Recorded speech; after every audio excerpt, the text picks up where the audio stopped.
Bueno, buenos días. De que vamos a empezar. Se apagó el micrófono. Pues buenos días. Estaba esperando que entraran algunas, pero no entraron. Así es que voy a grabar la clase solo conmigo.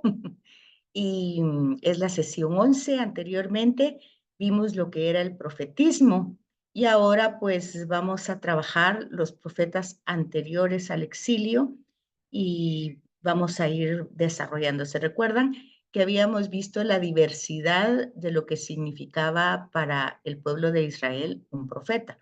Entonces, aunque era una realidad que había en todo Medio Oriente, no solo en Israel, pero para Israel básicamente, aunque en el texto bíblico a veces aparezca como un vidente, como un adivino, pues el desarrollo del profetismo que se va dando es la voz de Dios, ¿verdad? Que pasa a través de la boca del profeta. Y por eso él utiliza palabras como oráculo del Señor, es decir, lo que él está diciendo no es algo que a él se le ocurra o que él considere, sino que es un mensaje que él ha recibido y va a transmitir. Entonces ahora continuamos con el tema de los profetas, solo que anteriores al exilio.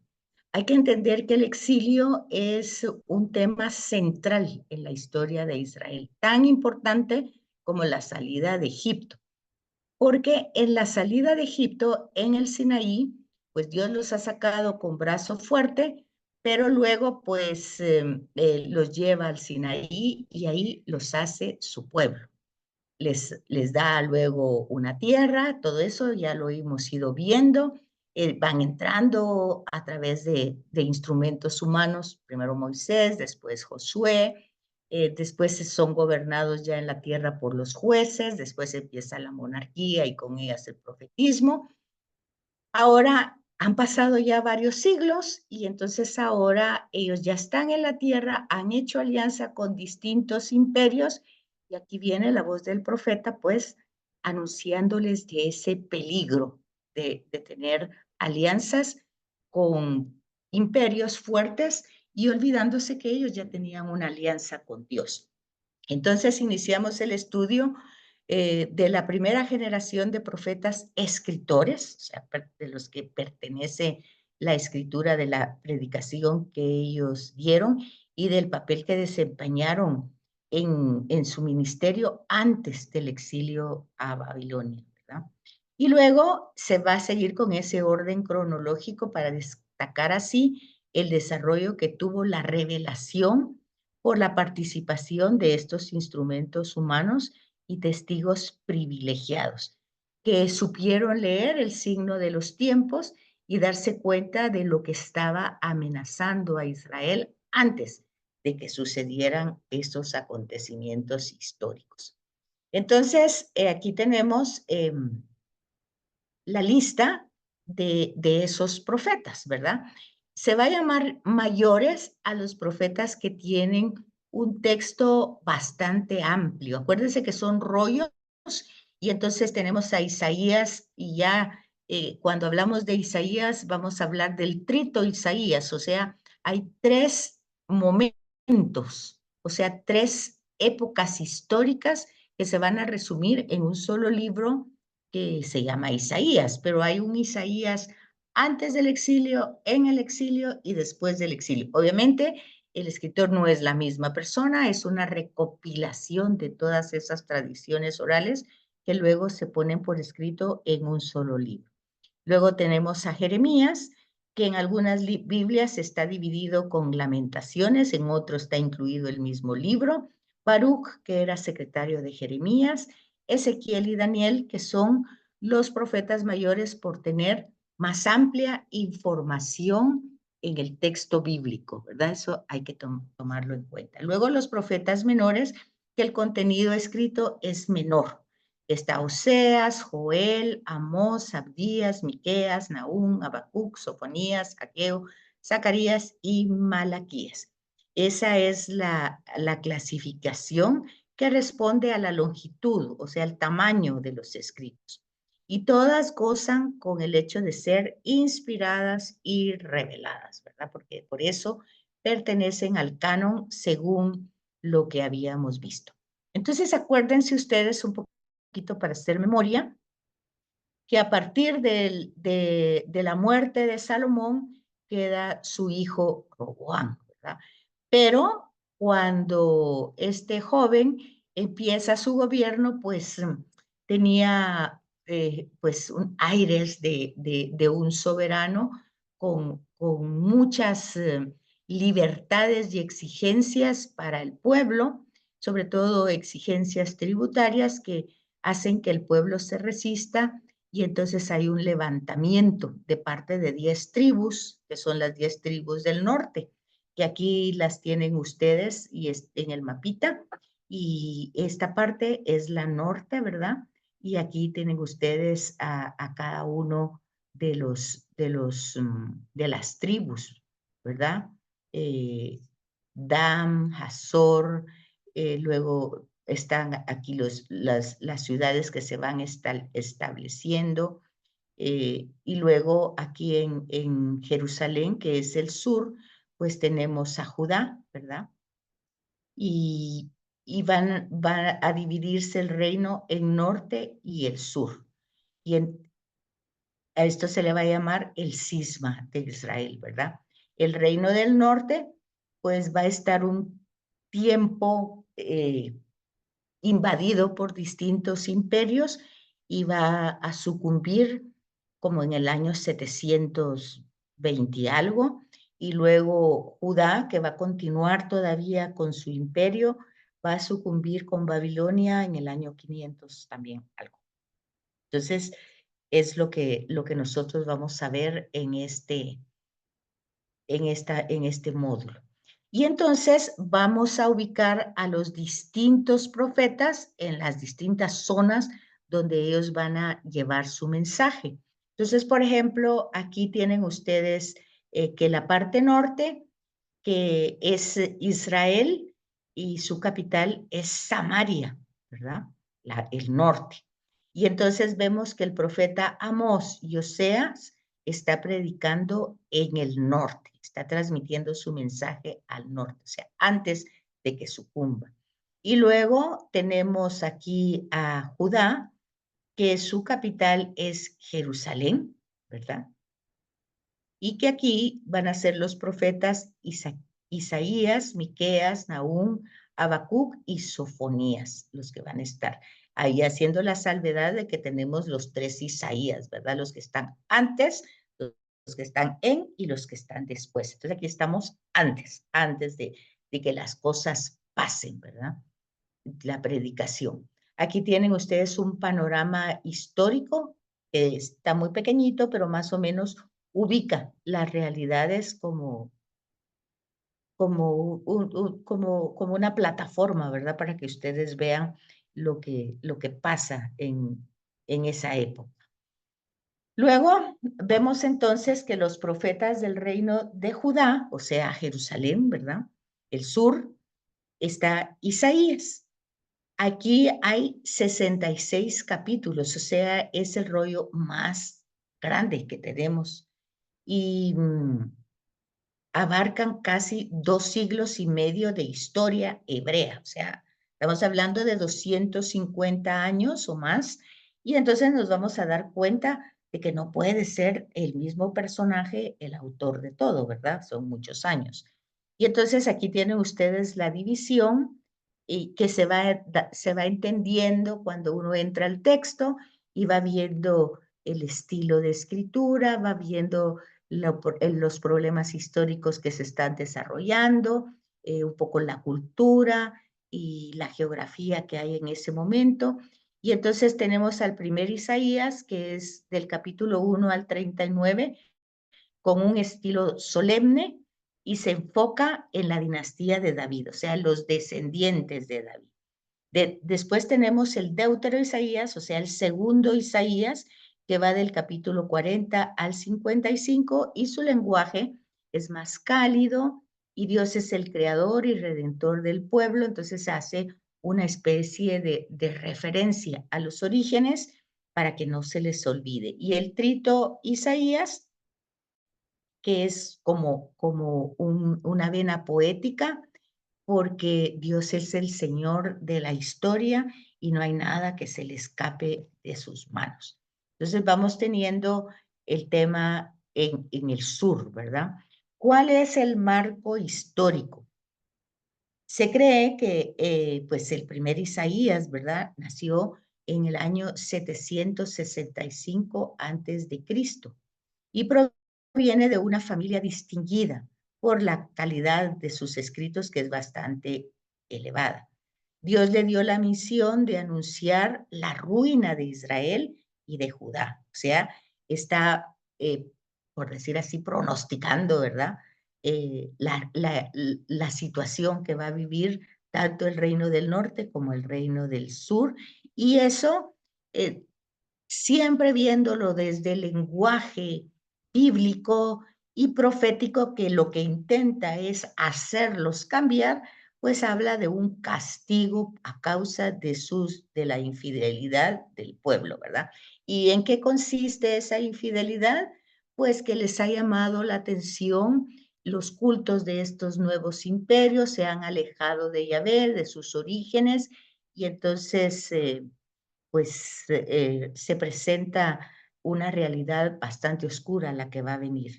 A Isaías se le va a tener como un héroe nacional. Y nada sabemos de Isaías después del año 700. Según la tradición, fue martirizado bajo el gobierno de Manasés. Luego tenemos el breve contenido, el esquema del libro, ¿verdad? Y entonces, del capítulo 1 al 7, vamos a ver algunos oráculos, o sea, la transmisión de su mensaje.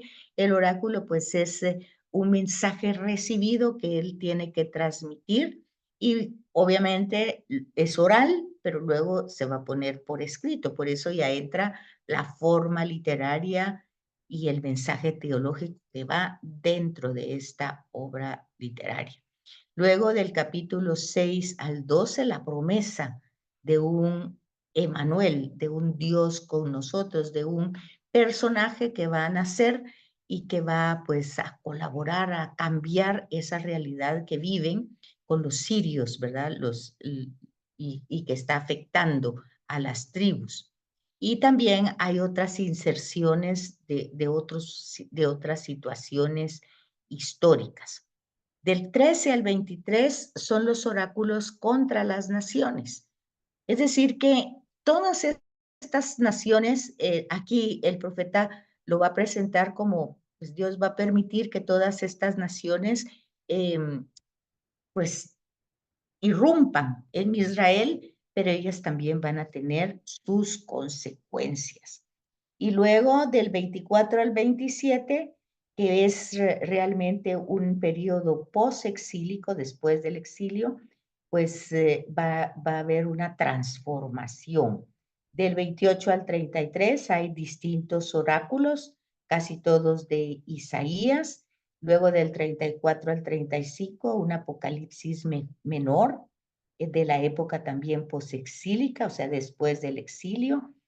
Pasajes de carácter narrativos, libres, de, de reproducción, es un poquito la reproducción de Segunda de Reyes del 18 al 20, que cuenta como la invasión de Sennacherib y el asedio a Jerusalén. Luego entra, todo eso forma parte del primer Isaías. Luego el segundo Isaías o el Deutero Isaías, profeta anónimo, pues no, se le pone Isaías, pero ya vemos que hay una diferencia. Es el que va a hablar del retorno de los hebreos del exilio en Babilonia. O sea, esto terminó más o menos en el siglo VI antes de Cristo. Y el tercer Isaías o trito Isaías son oráculos variados de una época post-exilio. Entonces tenemos antes del exilio, en el exilio, post-exilio, con algunas intervenciones diferentes, ¿verdad? Entonces, los aspectos literarios del primer Isaías, o sea, del capítulo 1 al 39.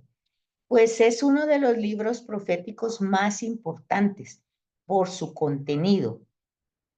Tiene un estilo emocionante con muchas imágenes, oráculos y visiones. Tiene gran calidad y estilo literario. El ministerio de este profeta dura 40 años, del 740 al 701.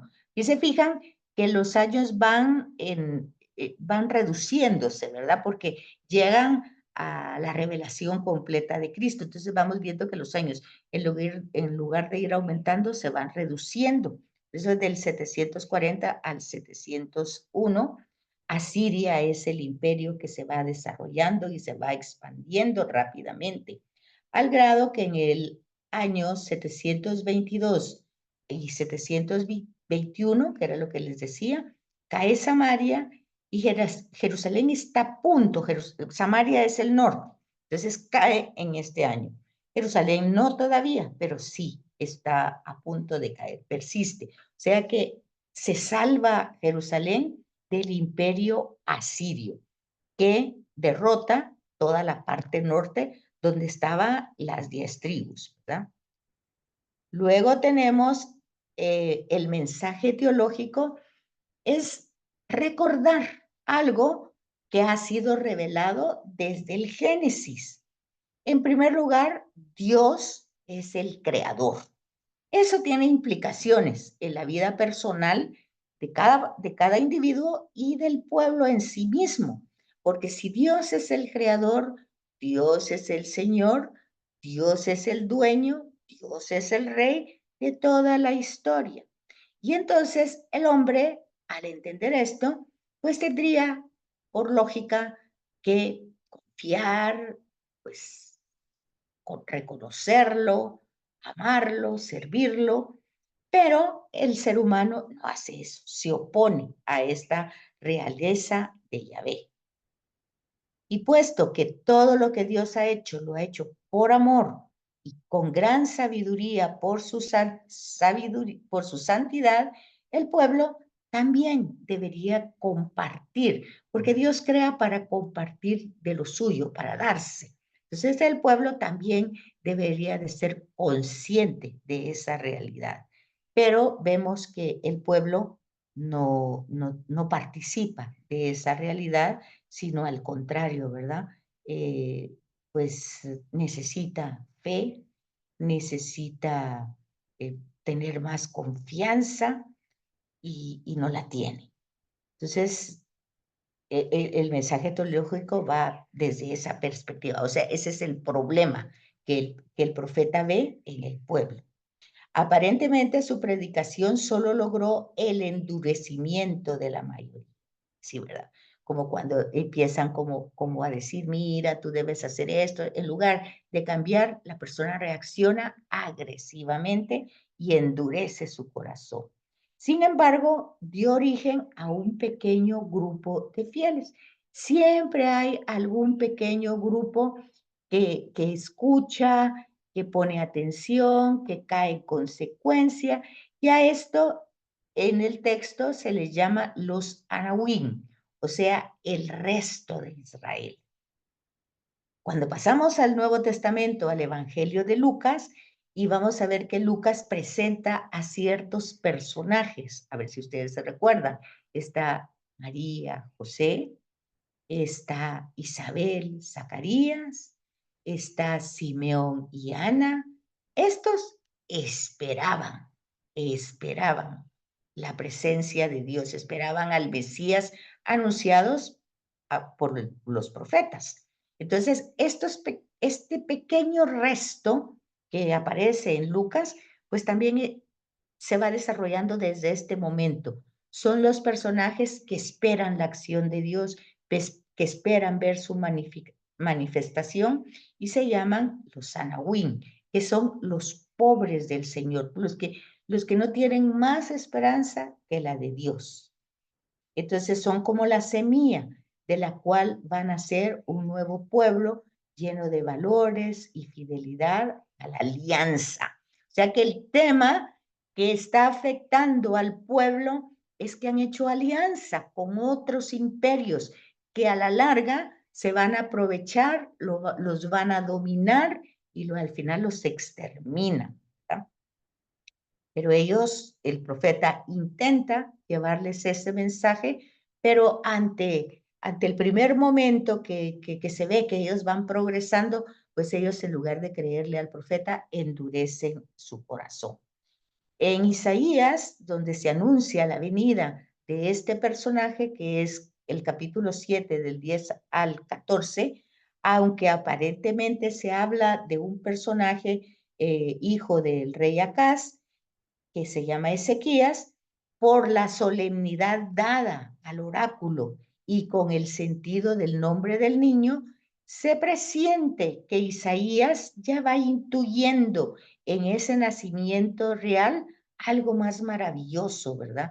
Que las circunstancias presentes están revelando una manifestación mucho más grande y prodigiosa, una intervención divina encaminada al reino mesiánico definido.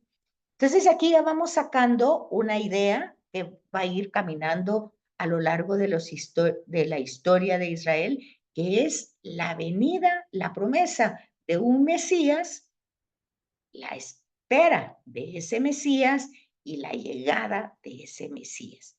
Entonces la profecía de Manuel rebasa su realización inmediata, o sea que no sucede inmediatamente, no lo ven ellos, ¿verdad? Pero los evangelistas, era lo que hablaba anteriormente, sobre todo en el Evangelio de Lucas, que su nombre es Emanuel, Dios con nosotros.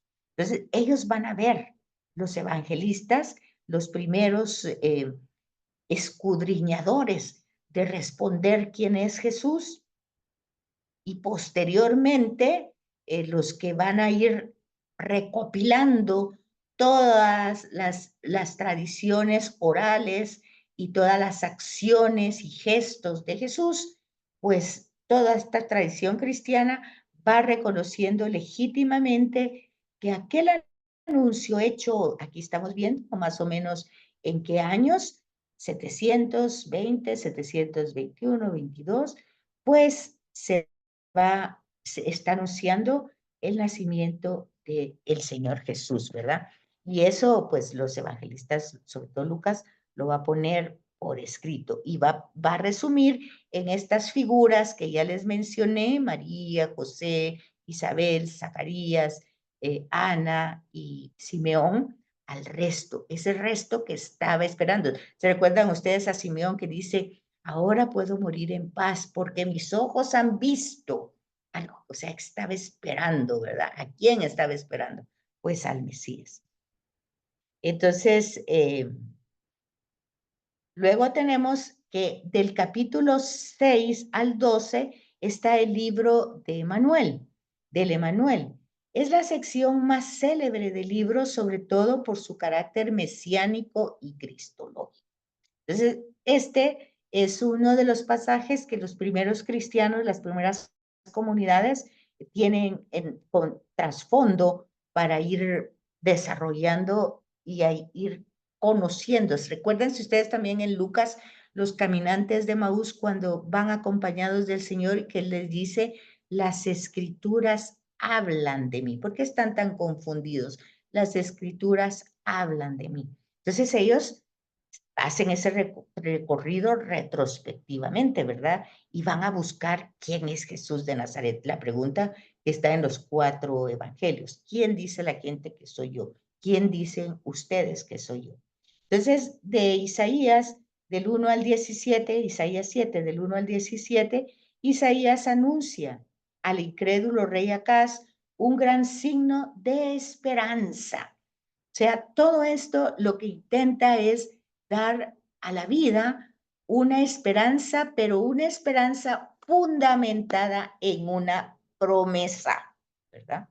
El nacimiento de un hijo salvador, de una madre misteriosa, que en hebreo significa alma, cuando dice, significa mujer joven, pero en la traducción de los 70 se le llama virgen, ¿verdad? Pues el lenguaje va cambiando con las épocas, con los tiempos. En Mateo 1:23 interpreta este texto y lo aplica a María y a Cristo. Se trata de un nacimiento extraordinario, tipificado también en el nombre simbólico del niño, Emmanuel, que significa Dios con nosotros. Entonces, ese pasaje que encontramos tanto en Lucas como en Mateo, pues ya ven ustedes que su fundamento está aquí en Isaías. ¿Cuántos siglos antes? Pues unos 7 siglos antes del nacimiento de Jesús. Luego, o sea, 700 años, ¿verdad? Luego Isaías 9 del 1 al 6, con la llegada de este niño que probablemente en ese contexto de ese momento pertenece a Ezequías, hijo de Acaz, se abre una nueva era de luz y de gozo que tiene como signos liberar de la opresión, la paz y el don del Emanuel. Entonces aquí ustedes van viendo cómo se van desarrollando, cómo las profecías van teniendo cumplimiento en la persona de Jesús. Y así en todos los libros, nosotros vamos viendo ese hilo conductor que va llevando a través de lenguaje diferente, a través de circunstancias diferentes, la acción de Dios que va entrando en la historia de distintos modos, de distintas formas. Luego pasamos al profeta Miqueas. Este es un campesino y visita la ciudad. Los asirios han destruido la región. Estamos en el año, otra vez, 727, 701 antes de Cristo. Y Miqueas, junto con otros, va hacia Jerusalén. Entonces, ya ven ustedes, vamos al sur. Miqueas es contemporáneo de Isaías. Conoce que ya el norte ha caído, ¿verdad? Y el asedio de los asirios va para Jerusalén. O sea, ya está destruida toda la parte norte y ahora los asirios se dirigen a Jerusalén. Su estilo es rudo. Cuando habla de un estilo rudo es que va a utilizar un lenguaje fuerte que lo va a poner en boca de Dios. Pero muchas veces es concreto, pero muy brusco o brutal, porque predica una síntesis del mensaje de todos los profetas, que ¿cuál es? El tema de la justicia. Eso pues es importante porque generalmente los profetas van a acusar al pueblo y también a los sumos sacerdotes de que ofrecen un culto vacío de justicia. O sea, que le dan un culto a Dios, pero se olvidan de las necesidades del pueblo, se olvida del sufrimiento, del dolor. Ya Jesús lo decía en esta semana, ¿verdad? Cuando va a enviar él a sus apóstoles a que vayan a misionar, pues él dice que vio a todos los pueblos que los seguían y sintió compasión de ellos porque estaban como ovejas sin pastor. Bueno, pues entonces esto viene desde muy antiguo, ¿verdad? Y muchas veces contemporáneo. Pero aquí Jesús no responde con un lenguaje duro, ni grosero, ni grotesco, sino que envía gente y dice que la mies es mucha, que los obreros son pocos, que pidan al Padre que mande más obreros para que trabajen. Entonces, nos damos cuenta del diferente lenguaje. En cambio, aquí, el tema de la justicia, que también utilizamos como la ternura de Dios. Oseas va a utilizar la fe humilde. Isaías, el cambio de conversión. Entonces, cada uno va a utilizar un lenguaje diferente, pero significa lo mismo, hacer consciente al ser humano de cómo Dios ha sido paciente, tierno, amoroso, que ha sido lento, cuando encontramos en el Salmo, lento en la ira y rico en misericordia, lo que está significando es no nos castiga como merecen nuestras culpas. Realmente tiene gran paciencia y misericordia con nosotros. Y entonces va Pero todo esto es un llamado al cambio, a reflexionar, a meditar y darse cuenta que hay otros valores, no solo está la riqueza, hay otros valores para realmente entrar en esta relación con Dios. Su versículo más conocido de Miqueas está en el capítulo 5, versículo 1, sobre el origen del Mesías en Belén. Y tú, Belén, de Éfrata, no eres la más pequeña, sino que de ti nacerá. Ese lo va a utilizar el evangelista Mateo en su capítulo 2, versículo 6, que es cuando encontramos aquellos sabios de Oriente que estaban buscando al Mesías pronunciado, o sea, conocen esas profecías y saben que van a ser y van a haber signos que van a anunciar su llegada. Pues estos sabios que no están precisamente en Israel, conocen la profecía y se van dando cuenta de los signos que aparecen. Entonces caminan largo para buscarlo. Y entonces llegan a Herodes y entonces lo buscan, ¿verdad? Lo buscan en la escritura. ¿Dónde tiene que nacer el Mesías? Y aquí está la respuesta, en Miqueas 5:1. Entonces, fíjense cómo todo está hilado, ¿verdad? No aparece ahí por casualidad ni nada. Luego tenemos a Sofonías. Le tocó vivir un tiempo interesante. La decadencia había llegado a su punto más profundo con Manasés y surge el rey Josías del año 640 al 609. Este rey Josías introdujo una reforma religiosa de conversión. Este rey se va a ver como un buen rey, ¿verdad? Sofonías asesoró a Josías, o sea, este rey escuchaba la voz del profeta y se dejaba guiar por él. Durante el inicio de su reinado y la predicación del profeta, ayudó a poner los fundamentos para tener un despertar religioso. Eso también nos puede ayudar a nosotros a ver nuestra realidad, ¿verdad? Que a veces nosotros decimos, ay, no, todo ya está perdido, todos vamos para atrás, no hay fe, esto y el otro, pero no, siempre hay una esperanza, pero siempre tiene que haber personas conscientes que lleven ese mensaje. Y en este caso, pues aquí tenemos al profeta Sofonías, que va directamente a los oídos del rey Josías y le va pues preparando, y Dios ha preparado también el corazón de Josías para que escuche al profeta. Sofonías no se complace en condenar como buen discípulo de Isaías. O sea, aquí ya descubrimos que Sofonías es un profeta discípulo de Isaías. Considera la destrucción como paso a la salvación. Es un enfoque diferente. Aquí no le da el sentido de castigo. Vean cómo el lenguaje se va modificando, se va presentando. Entonces no nos podemos pensar simplemente Dios castiga porque ahí dice en la escritura, Dios porque no. Entonces aquí vemos, estos son posibilidades de transformación si sabemos leer los signos que el Señor nos está presentando y con su ayuda los vamos bregando, ¿verdad? Los vamos haciendo como una posibilidad positiva, ¿verdad? En lugar de que sea algo que nos destruye. De Nahum no tenemos ningún dato histórico.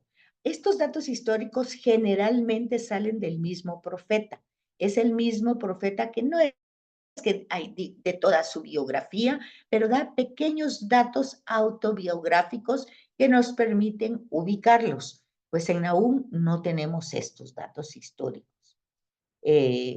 No sabemos nada, pues él no informa nada de él. Es un profeta con gran capacidad de evocación, o sea, transmite muy bien su mensaje. Es como que fuera un gran poeta. Su nombre significa eso, consuelo del Señor. Entonces, Nahum. Su libro es muy pequeño, tiene 3 capítulos nada más, y por eso se autonombra libro, ¿verdad?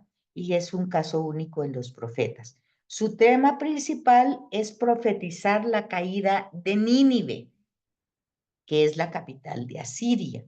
Dios es el único que controla la historia y lo que aquí dice, pues que Dios no soporta que los imperios o sea, que la fuerza del imperio oprima, destruya a su creación, ¿verdad?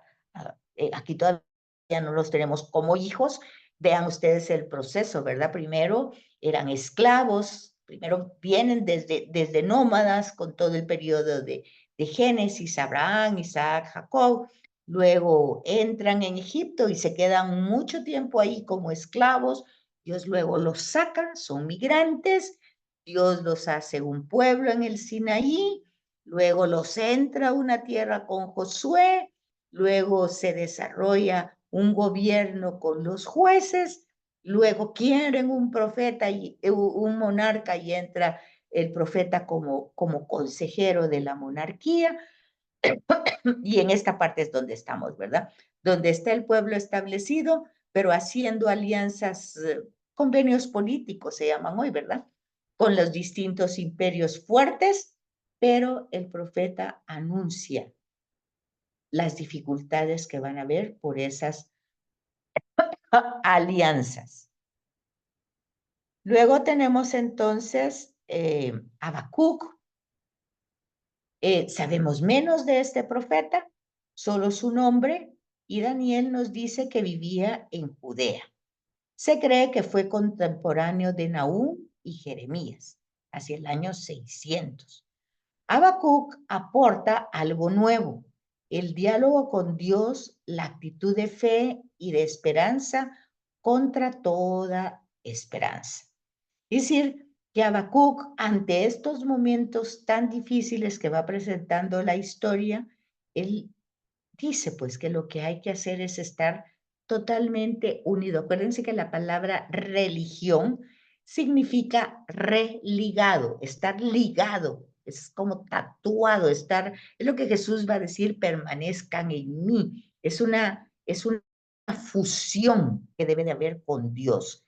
Y esta fusión desde la fe, y esa fe tiene que ser con confianza, ¿verdad? Una fe confiada que parte de una esperanza y la esperanza parte de la promesa que Dios ha hecho. Dios ha prometido estar. Dios ha dicho que ese es su pueblo y que Él es su Dios. Dios ha hecho una alianza en la cual el hombre siempre ha fallado en responder.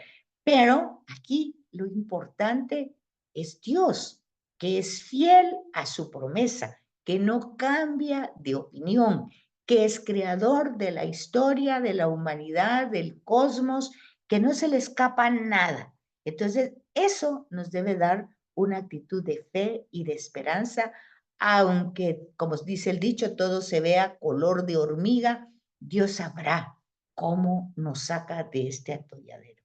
Se atreve a pedirle cuentas a Dios de su gobierno en el mundo. Es decir, es que no te das cuenta de lo que está pasando, mira cómo se están muriendo de hambre, mira lo que pasa todavía en nuestra época, ¿verdad? Y la respuesta de Dios llega por caminos sorprendentes. Dios prepara la victoria de los rectos de corazón. El justo vivirá por su fidelidad, mientras el impío será destruido. Pero esto, acuérdense, es Habacuc, es el Antiguo Testamento y es una imagen un poquito que lleva el sentido de retribución. Bueno, hay justos y algo. Si ustedes se recuerdan, este pasaje también lo tenemos en Abraham, cuando va a destruir Sodoma y Gomorra y que empieza a negociar con Dios. Un poco esto que hace Habacuc, ¿verdad? Mira que tú eres justo, que no vas a destruir todo si hay gente buena ahí. Entonces, pues responde Dios, bueno, pues si hay 50, resulta que no había 50, entonces si hay 40, tampoco. Ya no, si hay 20, si hay 10, resulta que no había nadie, ¿verdad? Si hubiera uno, pero no había. Solo pues sacan a Lot y a sus hijas y por Abraham, ¿verdad? Que es bendición para las naciones y es su sobrino. Entonces vemos que esto es algo que realmente el hombre, el ser que se mantiene fundido a Dios, pues de pronto le pregunta, pero mira, ¿por qué le está pasando todo esto a esta gente que sufre? También los apóstoles le preguntan a Jesús, ¿verdad? ¿Y este por culpa de quién nació ciego? ¿Quién pecó? Pues si nació ciego. ¿Por qué pasan así las cosas? Entonces, vemos que no es un problema preguntar, porque a veces se dice de Zacarías, ¿verdad? El papá de Juan el Bautista, que porque preguntó cómo va a pasar esto si ya soy un hombre viejo, pues se quedó mudo. Pues ya ven ustedes que aquí hay varios pasajes en los que se pregunta, ¿verdad? ¿Cómo puede ser que las cosas estén pasando así? Pero dice, pues el Señor siempre responde y va a responder por caminos diversos. Hay otra reflexión que se hace con Zacarías que dice, no que se quedó mudo por un castigo, sino que estaba tan impresionado por el impacto que tuvo en el templo, en el Santo de los Santos, quedó tan impresionado que no sabía cómo hablarle al pueblo, porque el sumo sacerdote cuando salía tenía que dar un mensaje al pueblo y Zacarías no lo pudo hacer, ¿verdad? Se quedó impactado, así como cuando Pablo tiene el impacto del encuentro con el resucitado, pues el impacto lo deja entre ciego, sordo, todas sus estructuras se caen, desconcertado, ¿verdad? A veces el lenguaje que usa el texto, pues es un lenguaje que nosotros lo debemos reproducir de muchas maneras, no tan literalmente. Entonces aquí tenemos a Habacuc en el capítulo 1, versículo 2, diciéndole a Dios, ¿verdad? ¿Hasta cuándo, Señor? ¿Hasta cuándo clamaré sin que me escuches? Y te recordaré las opresiones sin que tú salves. A veces pareciera, ¿verdad? Y lo tenemos en imágenes, por ejemplo, hace poco que leíamos la tempestad, ¿verdad? Jesús va dormido en la barca y hay una gran tempestad y él lo despiertan, ¿verdad? Y dice, mira, no te preocupa que nos muramos en esta situación. Es la misma situación. Hay un momento que se vale preguntarle al Señor, ¿hasta dónde? Pero no porque no tengamos fe ni no porque no creemos, sino porque realmente creemos y esperamos, pero vemos que el daño se multiplica, el mal se multiplica y como pareciera que tiene mucha fuerza, ¿verdad? Como esa tempestad en el mar. Entonces, ahí tenemos la respuesta que hay en el versículo 3. Mi palabra no fallará. A su tiempo verás la salvación. Si tarda, espera. Ten paciencia. Mi salvación llegará sin retrasarse. O sea, la paciencia, ¿verdad? A veces nosotros queremos que las cosas pasen inmediatamente. El domingo teníamos este mismo mensaje con Pablo. ¿Cuántas veces te he pedido que quites de mí este aguijón que lastima mi cuerpo? Y me has dicho, te basta con mi gracia. Entonces, la paciencia. A veces las circunstancias están trabajando nuestra paciencia, están trabajando nuestra fe y la confianza en Dios, ¿verdad? Y nosotros lo estamos viendo como algo totalmente contra nosotros, pero está favoreciendo otros sectores de nuestra fe.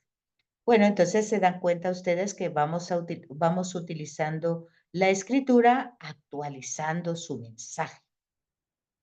Luego tenemos al profeta, estos eran profetas del reino del sur, o sea, Jerusalén, Judá, Jerusalén. Ahora nos vamos al reino del norte, Israel, Samaria, ¿verdad? Y ahí tenemos a Amós. Así como nadie queda impasible al oír el rugido de un león, así tampoco se negará nadie a profetizar cuando escucha lo que habla el Señor.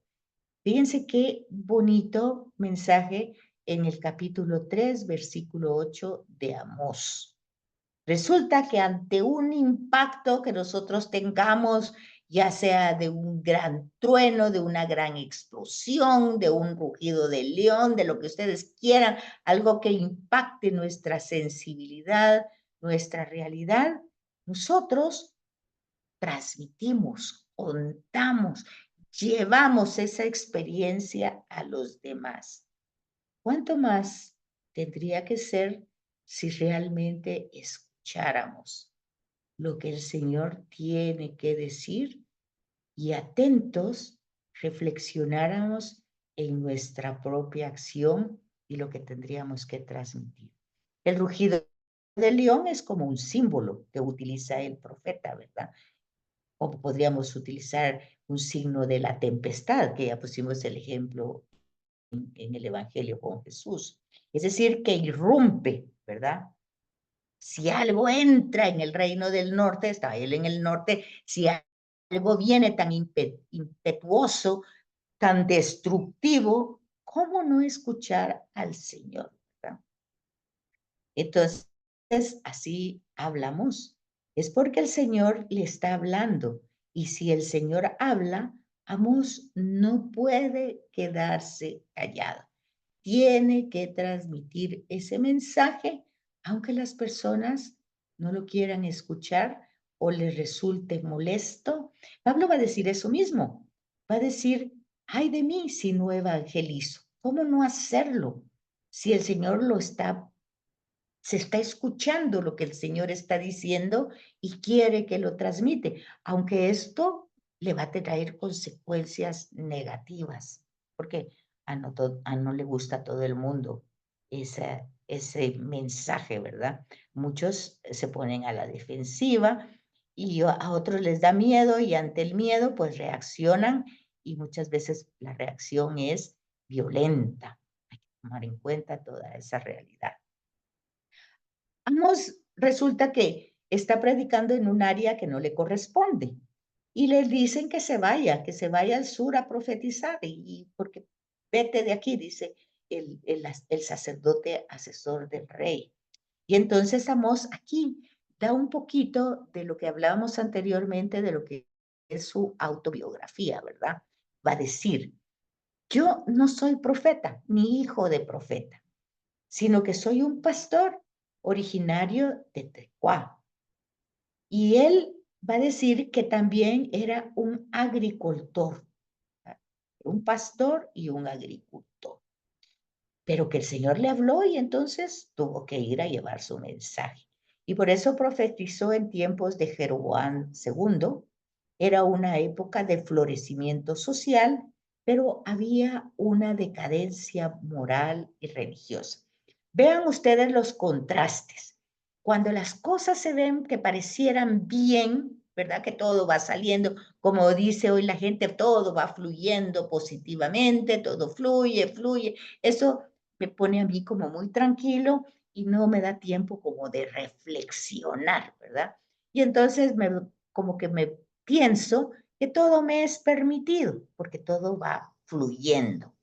Pero resulta que no todo fluye, hay una decadencia moral, religiosa.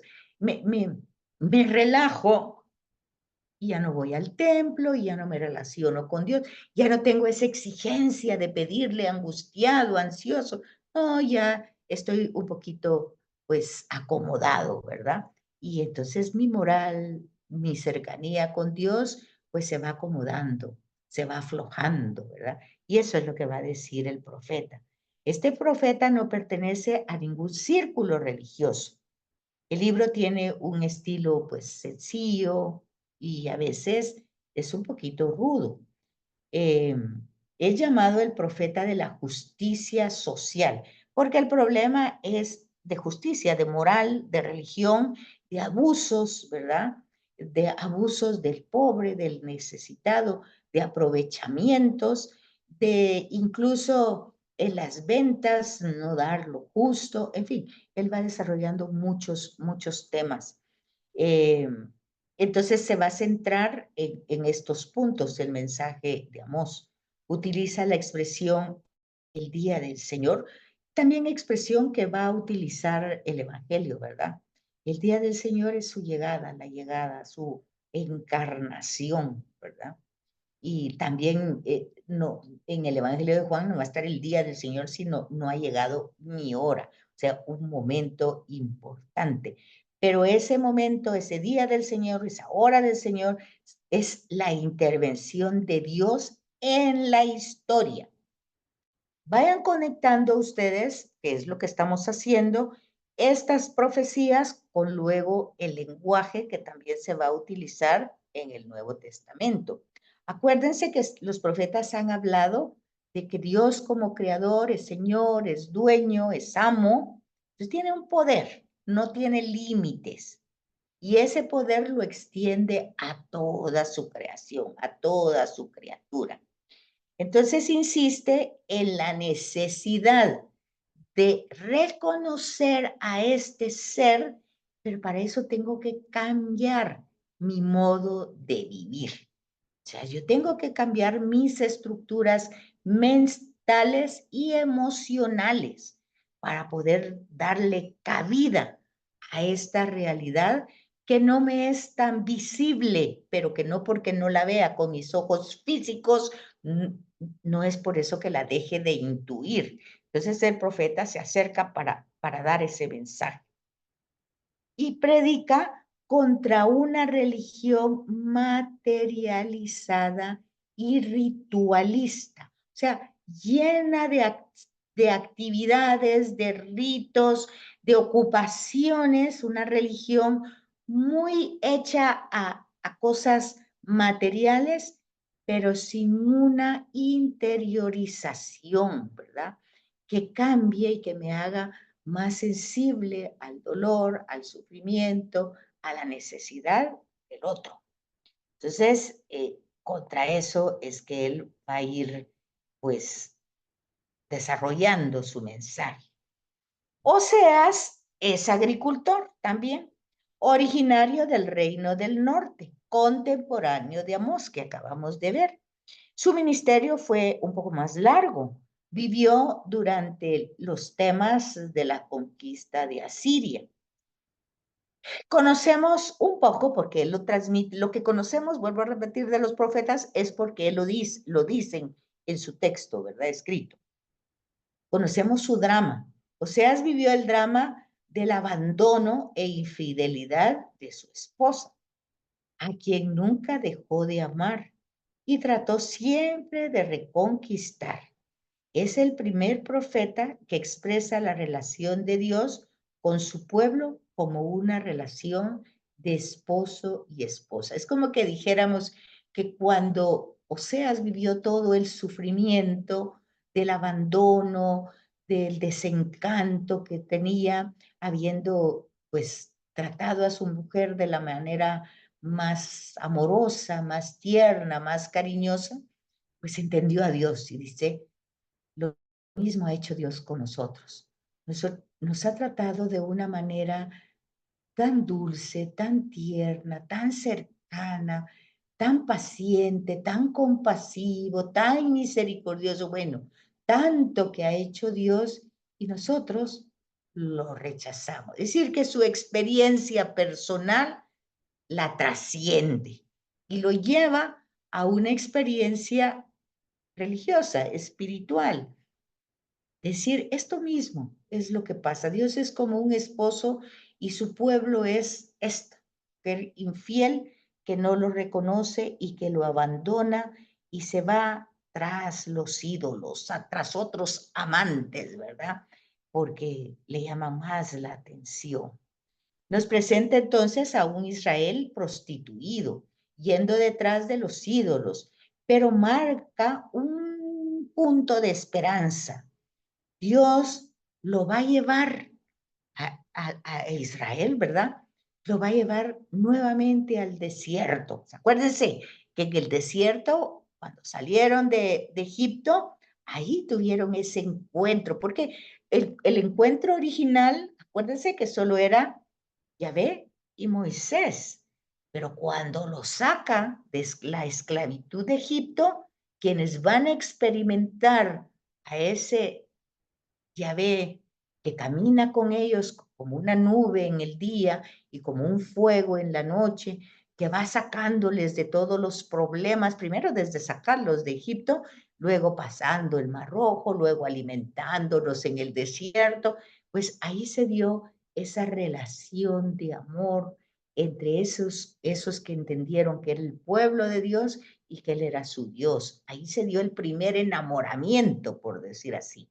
Entonces luego aquí se va presentando como respuesta de Dios diciendo, no te preocupes, yo los voy a llevar otra vez al desierto.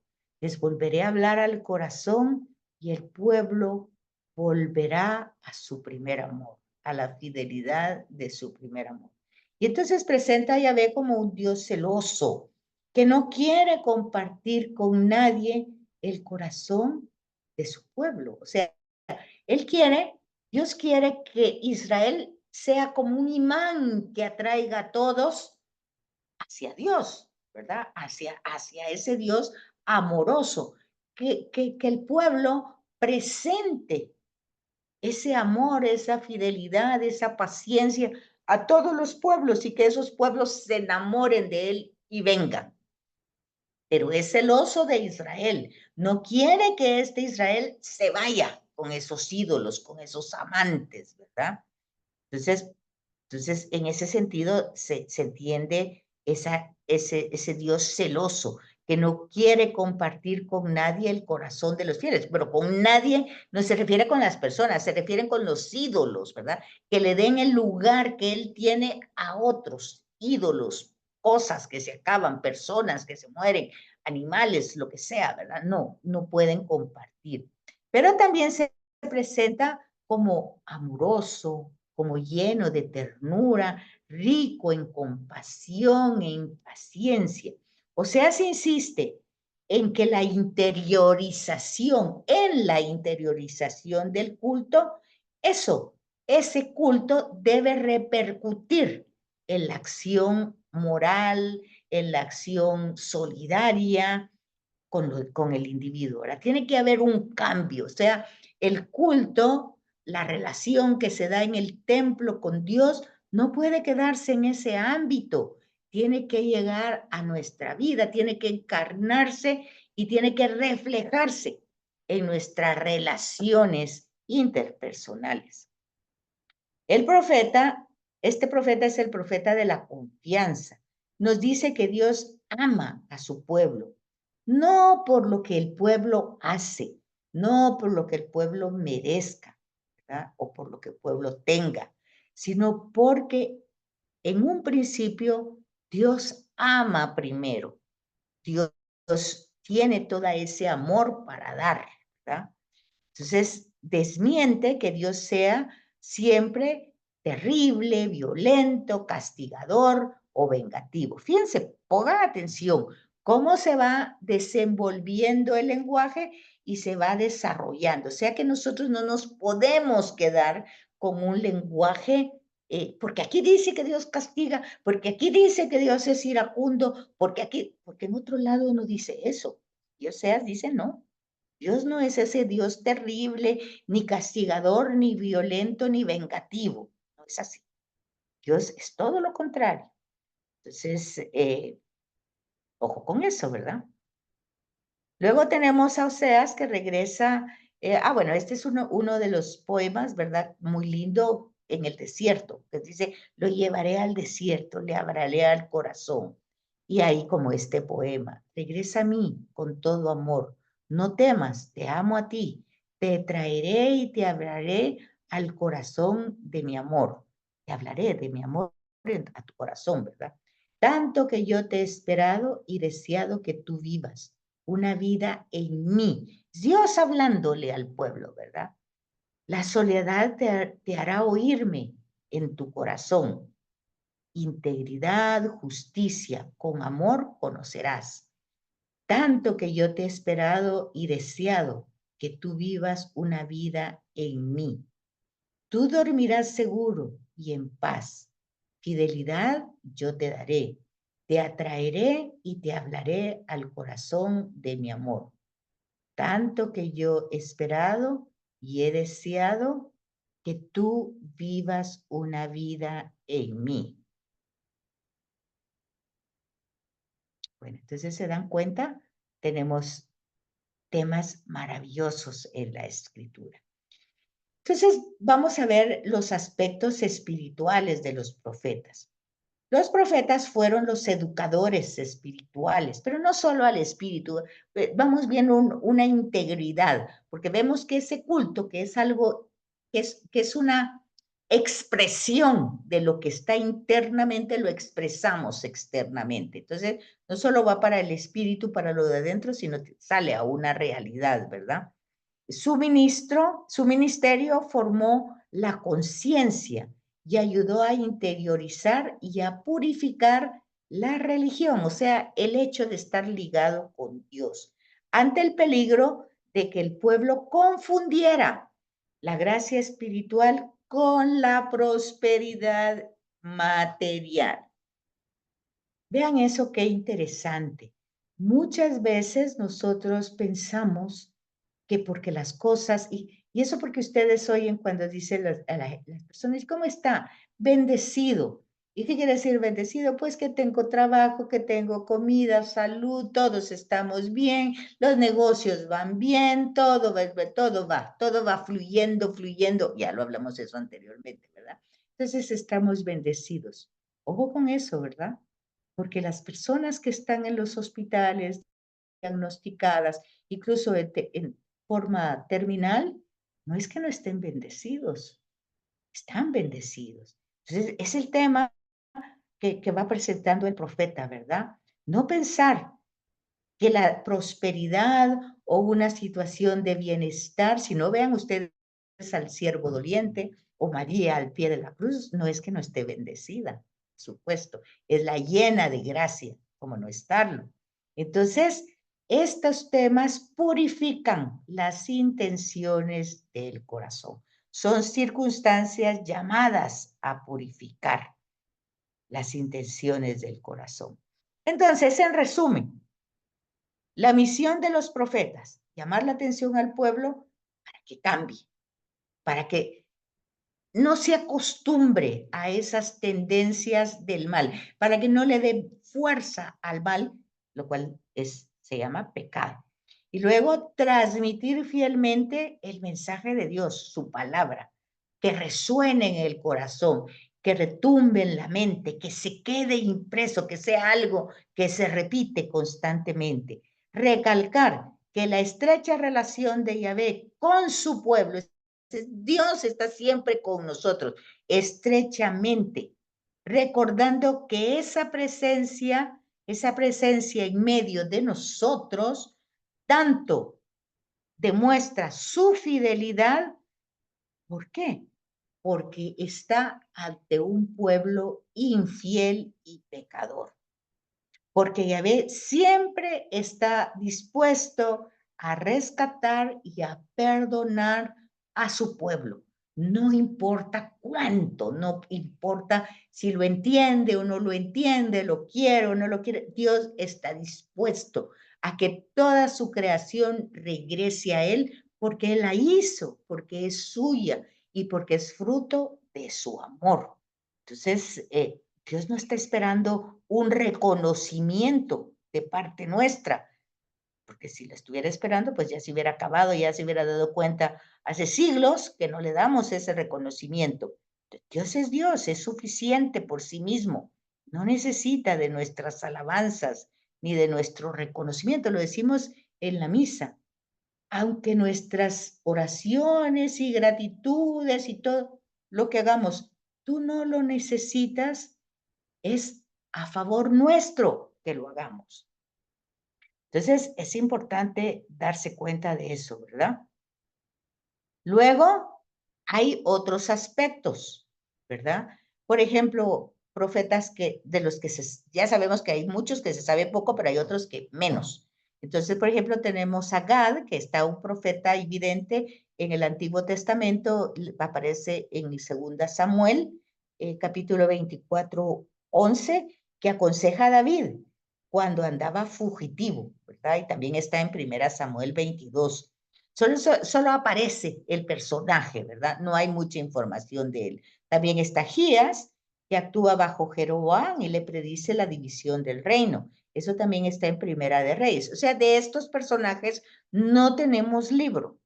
Condena la casa de Jeroboam. Acuérdense que Jeroboam es el que le da golpe de estado a Roboam. O sea, Jeroboam viene del norte y Roboam es el hijo de Salomón y Jeroboam le da el golpe de estado. Y el profeta Agías condena su acción y condena sus cultos, ¿verdad? Sus iniciativas cultuales, porque ya había un templo en Jerusalén, pero ahora estos reyes, para que no vaya la gente a Jerusalén, van haciendo sus templos en Siquén, en otros lugares, ¿verdad? Y entonces por eso la samaritana le pregunta, ¿y dónde hay que darle culto? Samaritana, Samaria, al norte, ¿verdad? Le pregunta, ¿dónde hay que darle culto a Dios, a Yahvé? ¿En Jerusalén? ¿En Siquem? ¿Dónde? Y entonces Jesús que responde, pues, ¿no? Es un, es un culto en espíritu y en verdad. Entonces, por eso aquí tenemos que hay predicciones de este profeta Agías, que no tenemos ningún libro de él, pero lo encontramos en Primera de Reyes 14 y 15, ¿verdad? En los versículos de 1 al 19 y 15, 29. Luego tenemos a Jehú, hijo de Hananí, que anuncia al reino del norte el fin del usurpador Basa. Lo tenemos en Primera de Reyes 16. Entonces, des en cuenta que estos personajes no tienen libros. Tenemos a Jonás, que actúa bajo Jeroboam II en Segunda de Reyes 14:25, a Juldá, la profetisa, una mujer, ¿verdad? En tiempos de Josías, Segunda de Reyes 22, a Urías, bajo Joaquín. Esos son otros reyes, ¿verdad? Que van en Jeremías 26:20. Tenemos la información de otros personajes. Aquí no está, pero también está Natán, ¿verdad? Que va con David cuando éste tiene el adulterio con Betsabé. Y así vamos encontrando personajes que están aconsejando incluso a... También está Samuel, ¿se acuerdan ustedes? Es el último juez y el primer profeta que unge a Saúl. Entonces, hay otros profetas que no tenemos escritos, aunque de Primera y Segunda Samuel lo tenemos, ¿verdad? Primera y Segunda Samuel antes de Primera y Segunda de Reyes, pero no lo tenemos entre el profetismo. Entonces, hay 4 factores importantes que construyen la aparición del profetismo. Estos factores están estrechamente relacionados con el proceso y desarrollo histórico del pueblo elegido. Es decir, estos tienen una función en la historia que se va desarrollando. O sea, siempre va a significar el protagonismo de Dios y la presencia de Dios dentro de ese pueblo.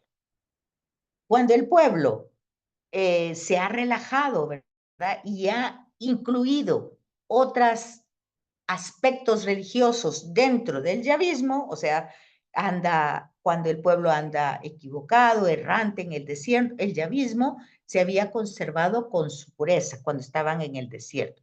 Pero cuando ya se instalaron en Canaán, el contacto con los cananeos, los santuarios, las prácticas religiosas, les llamaba la atención. Y entonces eso trajo crisis serias para el pueblo elegido. Y el profeta está para hacerles conciencia de esto. Luego, eso provocaba la secularización de ideas teocráticas, o sea, teo, Dios, tratos, pueblo. Entonces, el pueblo se iba, pues, alejando de Dios. Eso lo tenemos hoy, ¿verdad? Con mucha facilidad lo podemos ver. Antes de la monarquía, las tribus no reconocían más rey que a Yahvé. Antes de que hubiera un rey físico en el mundo, ¿verdad? Todos reconocían que Dios era el rey del pueblo de Israel y que en él ponían toda su confianza. A él iban, a él se dirigían cuando habían problemas, ¿verdad? Y Yahvé entonces suscitaba la aparición de jueces en los momentos más difíciles o de emergencia. Con la venida de la monarquía se interpuso la figura de una persona humana entre el pueblo y Yahvé. Esta persona tenía la función solamente de administrar, pero no fue así. a imitación de los reyes que estaban en los otros imperios, pues también el rey de Israel se sintió con el poder de mandar, de gobernar, de poseer, ¿verdad? Y se fue centrando su poder. Se rodeó como los otros imperios con ejércitos, buscó equilibrio político, seguridad interna, hizo alianzas con los otros pueblos extranjeros, trató de independizarse de Yahvé. Ya no necesitamos a Yahvé. Y tener mayor confianza en sus capacidades humanas. Ojo con eso, ¿verdad? Que nos sigue pasando. Y entonces hay que darse cuenta de que, bueno, eso provoca el secularismo. ¿Qué quiere decir?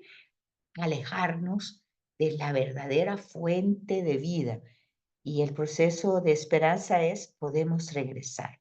Luego de esto también provoca el desequilibrio social, económico, que trajo pues sedentarización en la tierra prometida. Es decir, pues se relajaron, se volvieron sedentarios, ya no eran nómadas buscando, pidiéndole a Dios que me ayude, sino que estaban acomodados, ¿verdad? Y la creación, y ya esperaban que el rey lo arreglara todo, ya no lo tenemos que hacer nosotros. Durante los años en el desierto, las tribus repartían por igual su pobreza. O sea, no solo era el uno que le faltaba, les faltaba a todos, ¿verdad? Entonces lo que lograban lo compartían. Con la instalación en Palestina y con el nacimiento de la monarquía surgió una clase económica fuerte. Siempre hubo unos que tuvieron más, los que estaban más apegados al rey, con el rey, y luego estos explotaban al pueblo, a los demás, y entonces venía la injusticia social. Y la historia general de Medio Oriente a partir del siglo VIII, los profetas mencionan constantemente en sus predicaciones a las potencias extranjeras que aparecen, pero así como aparecen, pues que no se queden ahí pensando que va a ser para la eternidad, porque desaparecerán del horizonte. Y así es lo que van viendo los profetas y así lo vamos viendo nosotros. Estuvieron los sirios, los asirios, los babilonios, los persas, los griegos, los romanos, después fueron los otomanes y así han ido los imperios gobernando, queriendo tener más tierra y eso lo seguimos viendo hoy, sigue y sigue y sigue perpetuándose ese deseo de poder, de dominar, de demostrar que son más fuertes y que no necesitan de Dios para nada, ni darle cuentas con él. Ellos son bastante divinos como para necesitar de alguien más. Frente a estas desviaciones, entonces, surgen los profetas individuales que volvían la mirada hacia Yahvé, la única, el único que puede salvar al pueblo escogido de todas y todas sus crisis. Hoy, pues no necesitamos profetas porque Jesús de Nazaret ya nos manifestó toda la verdad. Y ya si nosotros hemos puesto atención en estas últimas semanas, desde que se empezó a leer capítulo 5, 6, 7 de Mateo, que entramos con Mateo, acabamos de leer todo Marcos y empezamos con Mateo, pues entonces nos vamos dando cuenta de que nos va poniendo pues los lineamientos, la orientación, porque Él es el camino. Entonces Él nos va poniendo la guía de caminar para ir hacia Él. Él es la verdad, Él es la vida. Entonces nuestra mirada debe estar focalizada en Él. Entonces, nuestro profeta, nuestro auxilio es el Espíritu Santo que nos ha dejado para que nos dé testimonio de quién es Jesús y quién es el Padre y qué hace el Espíritu en nosotros. Y con ese testimonio nosotros también transmitamos ese mensaje a los demás. Y así termina nuestra sesión 11 y la ven porque nadie se conectó. Feliz tarde, feliz semana y nos vemos. Cuídense mucho.